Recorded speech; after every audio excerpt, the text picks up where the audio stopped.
Hello and welcome to Spirit Pig. Inspired by the mission 7 billion fulfilled people, I track down the greatest thought leaders on the planet and interview them about happiness and fulfillment. Today I'm speaking with Johann Hari. Johann is the author of the New York Times bestselling book Chasing the Scream, which is being adapted into a feature film. His TED Talk, Everything You Think You Know About Addiction Is Wrong, and the animation based on it have had more than 20 million views. However, it's his latest book, Lost Connections, which is another New York Times bestseller that I'm going to speak to him about today. What really causes depression and anxiety? How can we really solve them? Johann suffered from depression since he was a child, started taking anti-depressants when he was a teenager, and continued to do so for 13 years. He was told his problems were caused by a chemical imbalance in his brain. As an adult, trained in the social sciences, he began to investigate whether this was true, and he learned that almost everything we've been told about depression and anxiety is wrong. Across the world, Hari found scientists who are uncovering evidence that depression and anxiety are not, in fact, caused by a chemical imbalance in our brains. In fact, they are largely caused by key problems with the way we live today. Johann, thanks so much for being here. Round two. All right, I think we should inform the listeners and viewers. I was going to. So basically, I and suspense to this interview, right? So I owe Johann an apology because I'm pretty good at my timings. Like the timing started and I was there on time like I meant to be, and then about 5 minutes in I heard this commotion outside, and so Johann has just been twiddling his fingers for the last 45 minutes. There's a cobra in my house at the moment, and we've been trying to get rid of it, and we haven't seen it for about 10 minutes. So we're not sure if it's gone or if it's just hiding in a room somewhere. So if I suddenly just drop it, if my audio suddenly goes, then that means I've been attacked by the cobra. If we suddenly hear screaming outside, it means the cobra's been found again. So yeah, it's a first. Amazing. So this could be the last interview you ever carry out. I also should say, I am in Crouch End in North London, where the greatest danger to me is that someone might accidentally move my garden furniture, right? So this will not happen to me. But I don't know, maybe the first cobra ever in Crouch End.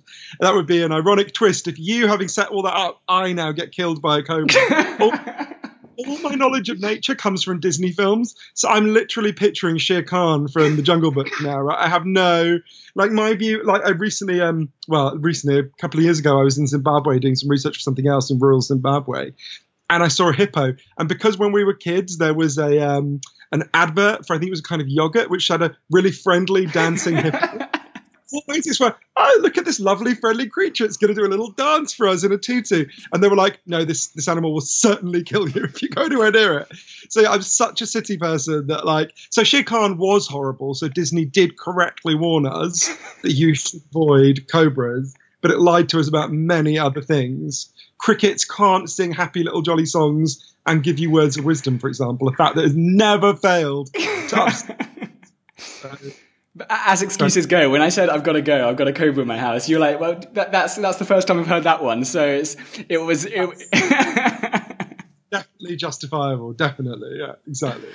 Oh wow. Well, also I'd like to say that I haven't really done hardly any repeat interviews, but I wanted to get you back on because this is what we're going to delve into, Lost Connections in this book. I read it and I was genuinely blown away because such a big and important topic, and it's the research that has gone into it. Like the amount of studies, and you've been all over the world and talking to the most incredible people, and it is absolutely, it's dense with the most impactful, amazing studies. And so I sent you an email a couple of weeks ago, but just thank you for doing the homework and doing this research and getting out to the world. And I'm excited just to jump in and actually delve into some of these things that you've discovered during the course of it. Oh, thanks very much, Duncan. I really appreciate that. Cheers. So just a couple of just stats just to start with. So 1 in 5 US adults is taking at least one drug for a psychiatric problem. 1 in 3 French people is taking illegal psychotropic drugs such as an antidepressant. The UK, where we're both from, has almost the highest use in all of Europe. So basically, taking drugs for depression is now that's now the norm almost, isn't it? Yes, it's worth saying it's 1 in 5 Americans will take a psychiatric drug in their lifetime. So that's not at any given moment. Gotcha. In France, it's 1 in 3 across a year, and Britain has extremely high, as you say, one of the highest levels in Europe. And I thought a lot about this because it's not that taking drugs for depression is inherently a bad thing. There is evidence they can give some relief to some people, and that has real value. To me, there's a kind of deeper conversation that has to be had. I wanted to understand this for a very personal reason. But also a kind of bigger reason, so there were these two mysteries that were kind of hanging over me, right? The first is I'm 39 years old. Almost every year that I've been alive, depression and anxiety have increased in the Western world. I wanted to understand why. And as I say, for a more personal reason, when I was a teenager, I'd gone to my doctor. I'd explained that I had this feeling like pain was leaking out of me and I couldn't control it or regulate it or understand it. I felt quite ashamed of it. And my doctor told me a story that I now realize was really oversimplified. My doctor said, well, we know why people feel this way. Scientists have discovered it. There's a chemical called serotonin in people's brains. Some people, it makes people feel good. Some people are naturally lacking it. You're clearly one of them. All we need to do is give you these drugs and you'll feel better. And I started taking an antidepressant called Seroxat or Paxil in the US. And I did feel a lot better. I felt a really significant boost for a few months. And then this feeling of pain started to come back through. So I went back to the doctor. He said, obviously, I didn't give you a high enough dose. He gave me a higher dose. Again, I felt a boost. Again, this feeling of pain started to come back. And I was really in this cycle where I was taking a higher and higher dose until for 13 years, I was taking the maximum possible dose, the end of which I was still really depressed and I had loads of horrible side effects like massive weight gain. And I wanted to understand, well, what's going on here? I'm doing everything that I'm being told to do, but I'm still feeling bad. Are there more people like me? Why is depression rising so much? So as you say, I went on this big long journey. It was over 40,000 miles. I interviewed the leading experts in the world about what causes depression and anxiety, and people with very different perspectives, from an Amish village in Indiana, because the Amish have very low levels of depression, to a city in Brazil that banned advertising to see if it would make people feel better, to a lab in Baltimore where they were giving people psilocybin, the active component in magic mushrooms, to see if that helped them. And I learned lots of things. But I think the core of it was, and I realized until I went to my doctor when I was a teenager, I thought my depression was all in my head, meaning, I was just being weak. I needed to man up, insert whatever stigmatizing cliche you want there. And then for the next 13 years, I thought it was all in my head, meaning it was just a chemical imbalance in my brain. But actually, while there are very real biological factors that do make you more vulnerable to depression, that I write about in the book, largely the causes are not in our heads. They're in the way we're living, specific aspects of the way we're living. I learned there's scientific evidence for 9 causes of depression and anxiety. 2 of them are indeed biological. 7 of them are factors in the way we live. And that opens up a very different set of solutions that we need to offer alongside the drugs that you're talking about. This isn't about taking those drugs off the menu. It's about expanding the menu, expanding how we think about this to deal with the deeper causes. It's fascinating because you mentioned a second ago the word story. And so when a doctor gives a patient a medical treatment, they're effectively giving them 2 things, aren't they? The one hand, they're giving them the drug, which will usually have a chemical effect on the body. But the second part is they give them a story. What do you mean by story, and why is that important? Well, human beings are storytelling animals, right? That's who we are.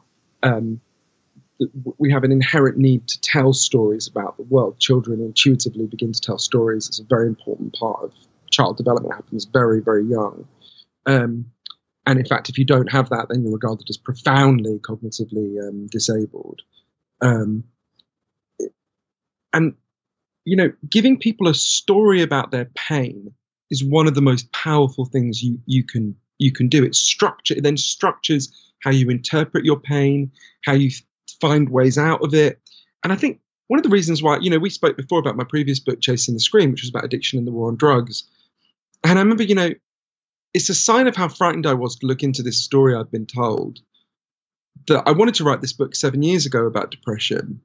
And I figured it would be easier to write a book that required me to go and spend time with hitmen for the Mexican drug cartels than to do this, because so I ended up hanging out with people who'd beheaded 70 people. And that genuinely was less frightening to me than looking at this story, because when you've got a story about your pain, even when it doesn't work very well, it structures the world. It's like if you think of your pain as a wild beast prowling around you, what a story does is it puts a leash on that animal. At least you know where it is. At least you feel you understand what's going on. And I think there were many difficult things for me in the research for Lost Connections. But I think the hardest part was the dismantling of this old story. But I felt that if I stayed with it, I would get to a better story. So I can talk about the flaws in the old story if you want. So yeah. It's shocking to me, really shocking, to see the leading experts explaining there's just no evidence that depression is caused by some spontaneous serotonin imbalance. The leading expert at Princeton University, Professor Andrew Scull, says it is, I think the phrase he used was, it's deeply misleading and unscientific to say depression is caused by low serotonin. Dr. David Healy, who's one of the leading experts here in Britain, although a more controversial figure than Professor Scull, says you can't even say, he's a very good historian of this, I disagree with him on some things, but he says you can't even say the idea that depression is just caused by low serotonin was discredited, because there was never a time when it was credited. There was never a time when half of the scientists in the field believed that. The reason we were told that story is because the drug company, it was a very good story for the drug company PRs, because it implies, well, you just have a natural imbalance in this problem, and you have a natural imbalance and the drugs restore you to a natural balance. That's not what happens. Now, that doesn't mean there's no value in chemical antidepressants. There is some value for some people. I can talk about how if you want. But, one of the things that really, they're not solving the problem for most people, but they are giving some relief to some people. And that's, some people interpret that as a defense of antidepressants, chemical antidepressants, and some people interpret that as a terrible attack on chemical antidepressants.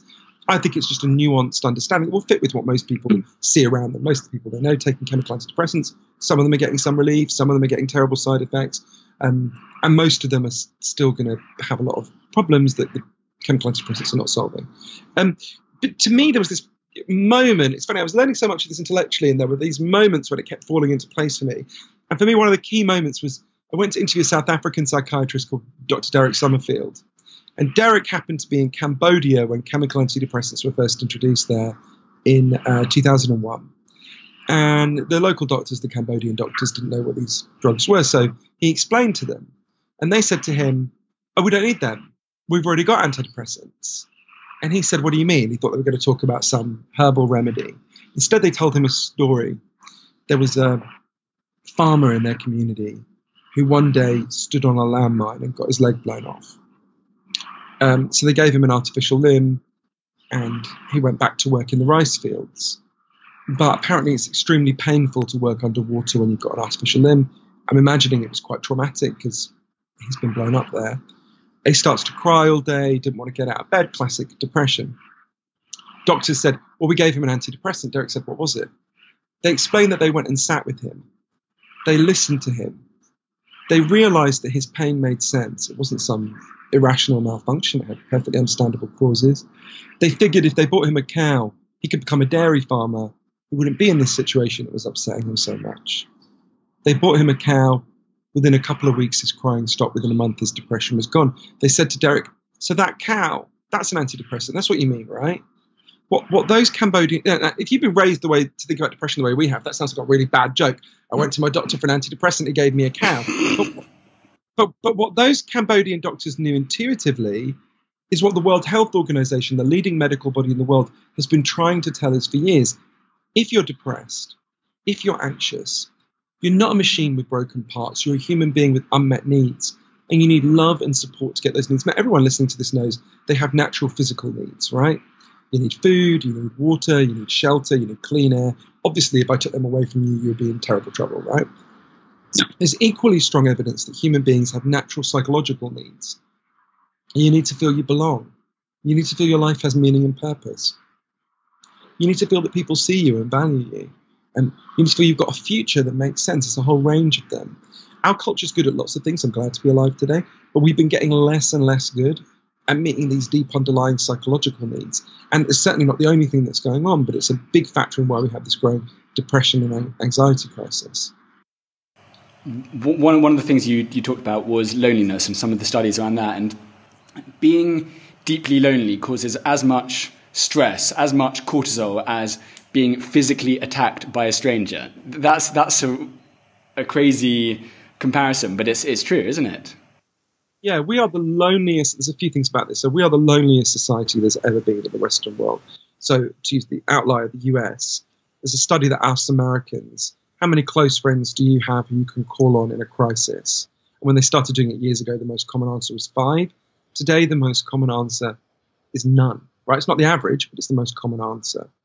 And,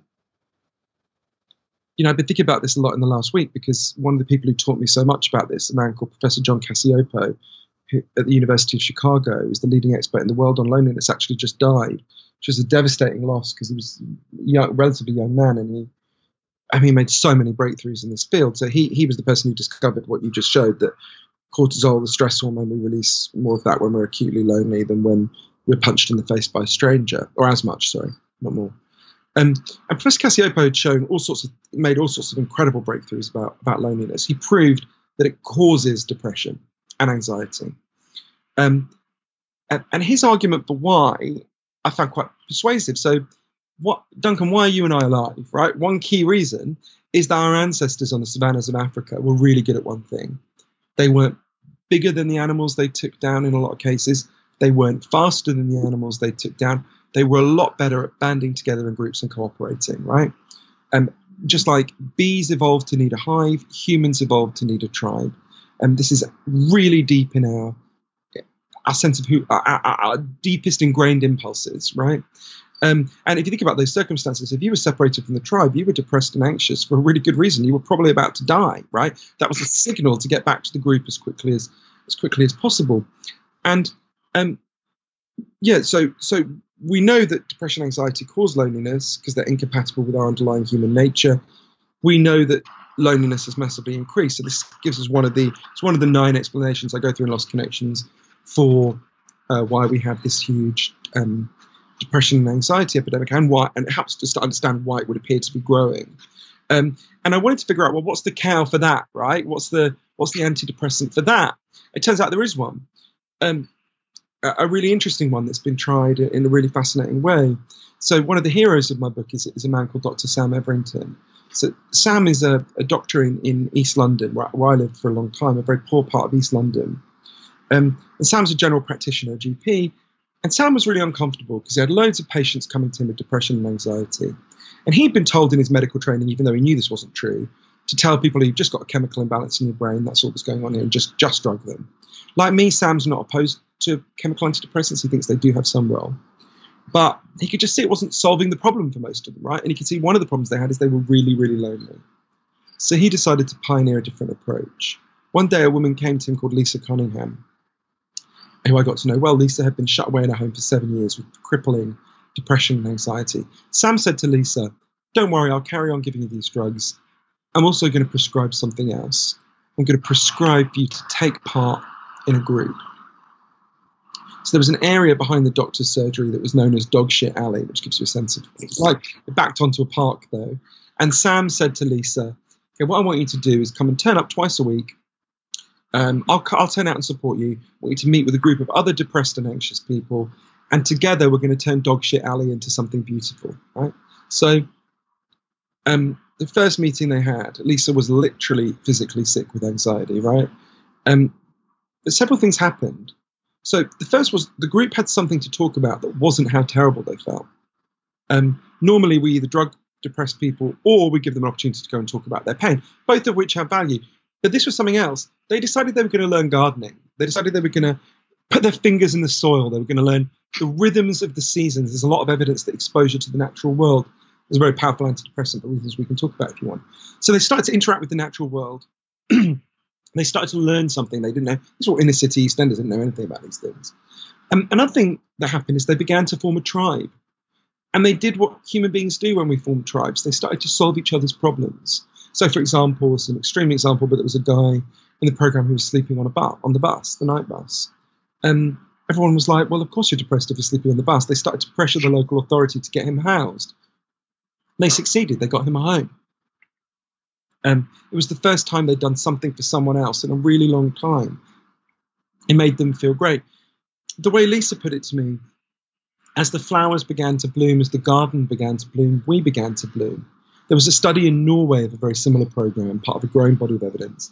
that found it was more than twice as effective as chemical antidepressants. I think for kind of obvious reason, right? It was dealing with two of the key reasons why they were depressed and anxious.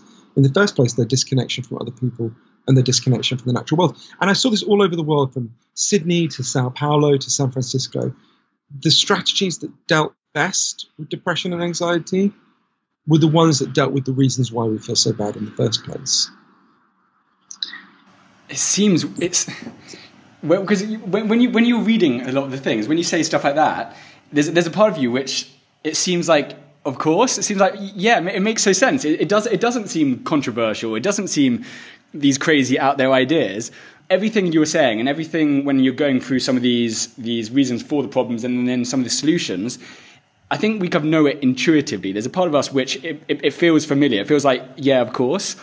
So I guess what do you think it just ties back to that story? I mean, I think the pharmaceutical companies may have made north of $100 billion from antidepressants. So there's zero incentive to change this narrative and this story. It's. Do you think that's just the main thing? No, it's a bit more complicated than that. I mean, that what you're describing is partly what's going on. Obviously, I think it's too simplistic to just say it's all big pharma and it's all kind of big role. So, look, obviously, there's a $10 billion industry in telling Lisa that she's depressed because she's got a spontaneous chemical imbalance in her brain.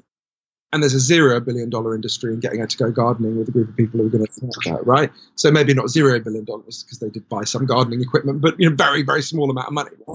I don't think that's the main reason. I think there were other things going on. And one is, I think you went to it, which is, I think about this in relation to myself, right?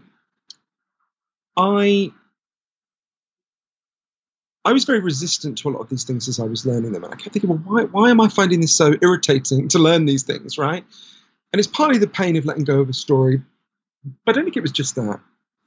It was, I wanted a solution that would take me 20 seconds in the morning, like a pill did, so I could get back to my individualistic way of living and all the work things I wanted to do. And one of the things that was challenging about what I learned is there are things we can do as individuals that I go through in the book. But actually, most of the changes that will stop this epidemic growing and actually reverse this epidemic of depression and anxiety are bigger changes. They're things that we have to do together. And we live in a culture that's told us that it's not possible to do those things, right? I mean, you and I grew up in Britain. I think you might be a little bit younger than me, Duncan. I'm 39. So we grew up, when I was a child and just before you were born, Margaret Thatcher, the British Prime Minister, famously said, there's no such thing as society, there's only individuals and their families, right? And as you can probably guess, I never liked Margaret Thatcher, but I realized in the process of doing this how much I had internalized that idea, right? No such thing as society, there's only individuals and their families. All those years I was depressed and anxious. Never occurred to me there were social causes of my depression and anxiety. Never occurred to me it was related to the way the wider society works. And so many of the factors are like that. Like, for example, the more you think life is about money and how you look to other people, the more likely you are to become depressed and anxious. It's a really big effect, right? And just like junk food has taken over our diets and made us physically sick, a kind of junk values have taken over our minds and made us mentally sick. As part of a machine that is promoted to us from the moment we're born. More 18-month-old children recognize the McDonald's M than know their own last name, for example. So we are immersed in this from the moment we're born. That's just one of many of the 9 causes that I go through, and I'll give a lot more detail and evidence about that. But did I think all those years I started to feel bad and I tried to deal with it by going and buying things or showing off or bigging myself up? Did I think that had any relationship to my depression, causing my depression? On the contrary, I thought that was the solution to my depression, right? That was what I would do to try to make myself feel better. I now realize it's like those, I think, is it Buster Keaton, the kind of thing where he starts to sink into quicksand and he reaches down to pull his legs out and of course it sinks in further. It's like that. But so I think to answer your question in more depth, why this story won out and really displaced kind of banal common sense, right? If you're really lonely, if you hate your work, if you're really insecure about the future, you're going to feel like shit, right? Well, your grandmother could have told you that, right? You don't need the World Health Organization to tell you. And yet, at some level, we do need the World Health Organization to tell us, because actually these insights, which are very deep, run quite counter to a lot of other trends in the culture and a kind of machinery that's trying to get us to think a different way. And to me, the worst thing about that story, the chemical imbalance story, is that what it tells you is that your pain is meaningless. It's just a malfunction. It's just a glitch. It's like a virus in a computer program, right? Or in a computer. And the most important thing, I think, to explain to people is your pain makes sense. You're not crazy. You're not deficient. It's not a flaw in you. Because if you tell people their pain makes no sense and just needs to be drugged into submission, remember, drugs can give some relief to some people. What that does is it stops you looking for the sources of pain in your own life, and it stops us as a culture looking for these collective sources of our pain and dealing with them. It defuses the individual from understanding their problem, and it depoliticizes the society from understanding the problem in a way that I think is really disastrous and does, again, this is not conscious on the part of anyone. This is not a conspiracy. It doesn't work that way. It certainly doesn't work that way. But, it's very convenient that we live in an age, where wealth has been transferred up to the 1%, where everyone's been, the middle class and the working class were made to feel really insecure and quite humiliated. And they feel like shit as a result, partly as a result. There are many things going on. And yet what we're told is, oh, don't worry, it's just a spontaneous malfunction in all your brains, which mysteriously began to happen all around the same time. And the solution is just you need to buy more things, right? Now, I'm not implying anyone at the top of that system thinks that way, or it doesn't work like that. It's just that we've ended up with a system where, so you think about, to go back to that example of Lisa in the gardening, there is a lot of suggestive evidence that exposure to the natural world is a really powerful antidepressant, right? The state prison in Michigan, there's an interesting little study of this, the state prison in Michigan, just by coincidence, no one designed it this way, has one part that looks out of a beautiful greenery and another part that looks out over like a parking lot, concrete parking lot. The people who look, and there's random where you end up in the prison, the people who look out over the lush greenery developed 33% fewer mental health problems than the people who looked out over bare concrete, for example. We know that animals in zoos go crazy when they're deprived of their habitat. Parrots rip out their feathers, horses start obsessively swaying, and so on.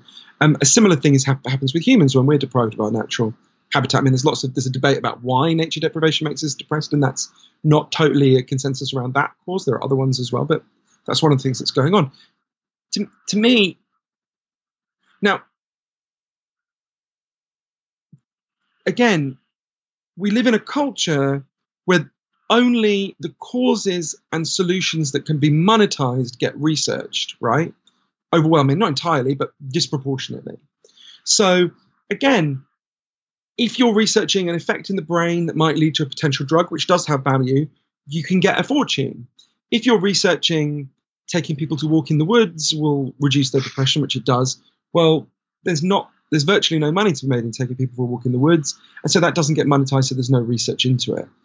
And that's, again, leads to a distortion, right? A distortion in why we get told these heavily biological or exclusively biological stories when the biology is real, but is just one part of a much bigger picture. It's partly because of all these kind of overlapping distortions, which are not just about Big Pharma, right? That's part of what's going on, but there's a more complex picture. And Big Pharma does lots of good things as well. Don't get me wrong. It's not. I'm not. In fact, when it comes to the addiction debate in the US at the moment, I'm sort of regarded as a bit of a defender of Big Pharma because they're being blamed for the opioid crisis. And while they did do some things wrong, the main reason there's an opioid crisis is because people feel really bad. People are in terrible and deep pain, and so they're reaching for painkillers, right? There's plenty to criticize about Big Pharma and opioids, but if you want to understand why there's been a mass outbreak of people turning to painkillers, we have to look at why there's been a mass outbreak in pain. Two statements which kind of just back up what you were saying, which I loved, was this pain, it's not your enemy, however much it hurts, it's your ally. And then also, depression isn't a disease. Depression is a normal response to abnormal life experiences. It's almost the most rational response ever. It is your body saying something is not right. And I love that, flipping on its head, saying actually, this pain, this hurt is your ally. And I think that's a totally different way of looking at it. And I really like that.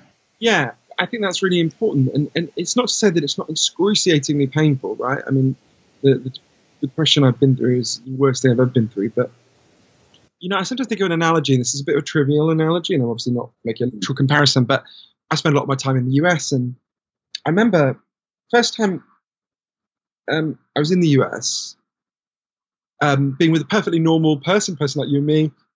We were eating, and she started to take an indigestion tablet, Pepto-Bismol, and she offered one to me. And I said, I take this every time I eat because I get indigestion.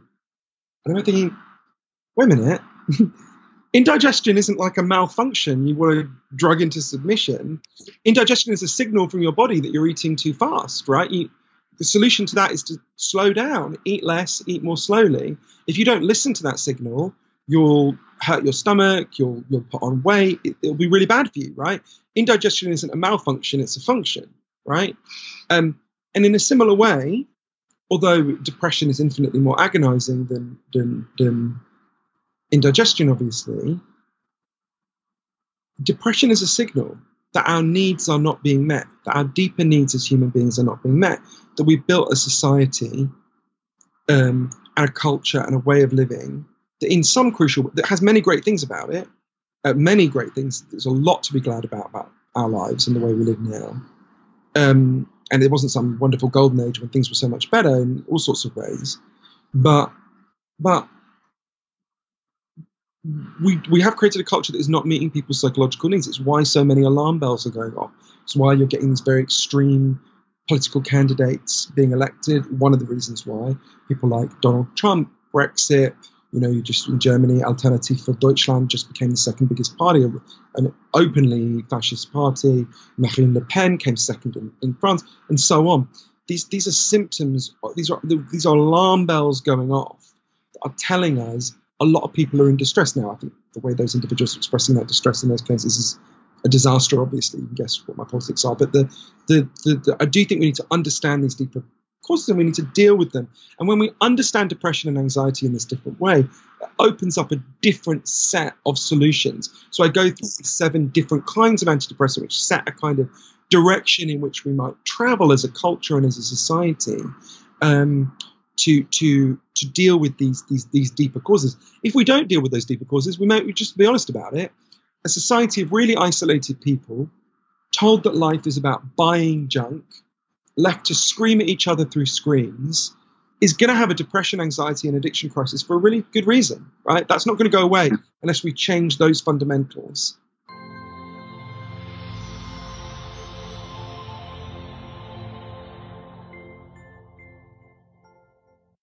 This is the end of part 1. Check out part 2 for the rest of the conversation.